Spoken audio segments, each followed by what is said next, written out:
Îți aud tot, dar nu fac.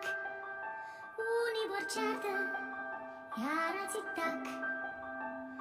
Am atâtea motive ca din nou să te ignor și să nu-ți accept sfaturi sau o șoaptă de ajutor.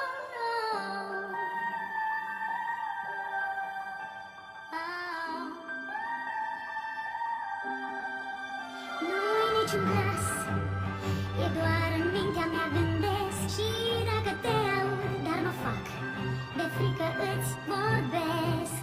Între zidurile acestea e familia mea și-am să te rog, sirena dragă, nu mă mai chema. O altă aventură, mersi, nu mai doresc. Îmi este frică, iar să risc, deci am să te însoțesc în necunoscut.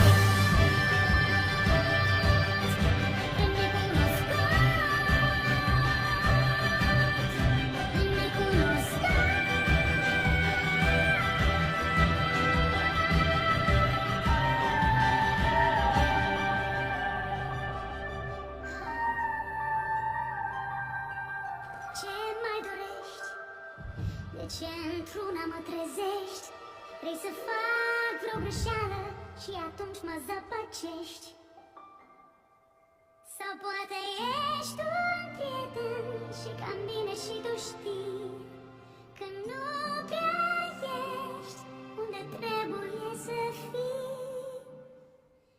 E mai greu cu orice clipă și puterile îmi cresc.